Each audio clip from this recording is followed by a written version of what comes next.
Diskussjonijiet dwar il-Malti spiss jieħduna lura fil-memorja u jqajmu fina sentimenti nostalġiċi. U xemm aktar nostalġiku mill-kodba ta' tfal tal-imoddi. Ewlieni fost dawn il-kodba hemm id-Denfil, serje ta' kodba ikonika li minna talmu ġenerazzjonijiet sħaħ ta' Maltin. Id-Denfil kien żvilupp importanti ħafna, kien żvilupp li konna inna nistennew u kien ilu jinħass il-bżonn tiegħu, illa li ġi wara perjodu twil ta' deċenni sħaħ tal-ġabra ta' Wart. Is-sensiela ġabra ta' Wart kienet sensiela sabiħa ħafna. Imma bħal kull ħaġa oħra għamlet żmienha. U kemm affarijiet li ġew ishom skaduti. Fl-74 kien hemm Ministru tal-Edukazzjoni Agata Barbara kienet ġabret tim ta' nies jien ma kontx fih, imma naf li kien hemm wieħed milli kien minn ta' quddiem kien Viktor Fenek illi mexxa id-Denfil, illi dawn bdew jikkuntattjaw awturi differenti biex jikdbu jew jagħtuhom kidba li kellhom diġà għad-Denfil. Ta' min ngħidu fid-Denfil inkludew ukoll xi affarijiet li kien hemm fil-ġabra ta' Wart li ħassewhom għadhom validi. Kellek element ta' kontinwazzjoni mill-ġabra ta' Wart, imma tnaddaf minn ċertu elementi u anki iddaħħlu ċertu kunċetti moderni, jiġifieri il-ktieb ġie updated, il-ktieb ġie iktar jatterixxi l-attenzjoni u l-interess tal-udjenza żagħżugħa illi beda jkollok imbagħad fis-sebgħinijiet, tmeninijiet, eċċetera. Id-Denfil ċertament kien importanti fl-istorja tal-pubblikazzjoni Maltija il għaliex kien wieħed mill-ewwel kodba ħansejħulu moderni direttament għat-tfal Maltin tas-sebgħinijiet, tat-tmeninijiet. Id-Denfil kellu iktar stampi darba u kienu stampi b'żewġ kuluri.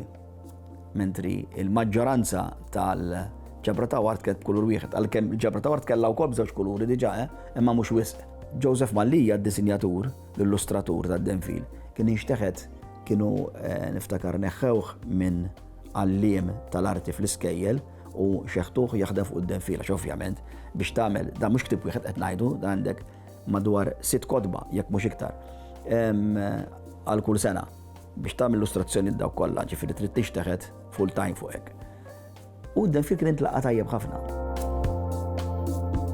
Jiena nara id-Denfil mhux biss bħala ktieb tal-iskola, mhux biss bħala ktieb illi t-tifel irid jaqrah għax huwa l-iskola bil-fors, imma kellek element ta' rakkontar interessanti illi jiena naħseb ħafna drabi kien iservi wkoll bħala Arial Ghost f'perjodu fejn il-fiction bil-Malti kienet għadha nieqsa. In-nuqqasijiet dik il-ħabta meta ħareġ ma naħsibx li kellu. In-nuqqasijiet tarhom meta jgħaddi żmien u tajt dan issa qed jiġi dik li ngħidulu dated. Pereżempju l-illustrazzjonijiet. Għalkemm l-illustrazzjonijiet ta' Joseph Mallija jogħġbuni ħafna. Imma llum il-tfal irdu orsos bil-kulur. Illum id-Denfil għadda żmienu, jiġifieri ma nistgħux niġġudikaw il-kwalità tad-Denfil bil-kriterji tal-lum, naturalment. Meta ħareġ fi żmienu, jiena naħseb illi overall kien mela vojt illi kien ilu jinħass. Illum naraw kellu huwa skadut bħala produzzjoni. Bħala produzzjoni llum jidher li huwa antik. Anki l-istil, narġa' ngħid għandi rispett kbir jiena lejn l-istil ta' Joseph Mallija huwa artist ipinġi kien b'faċilità kbira, mhux il-figura kien jilħab biha. Imma ovvjament l-istil illum qed jinbidlu. Jiena li kelli nagħmel kritika lejn id-Denfil, naħseb dik hija l-kritika ewlenija li nagħmel. Illi għalkemm tnaddaf mill-elementi l-iktar kolonjali, mill-elementi l-iktar obsolit, ħanajdu hekk, li kellek fil-ġabra ta' Wart, xorta kienet għandek element pjuttost qawwi mill-ġabra ta' Wart. Fejn naħseb seta' sar forsi daqsxejn iktar sforz biex id-Denfil ikun iktar rifless tas-soċjetà Maltija tas-sebgħinijiet u tat-tmeninijiet.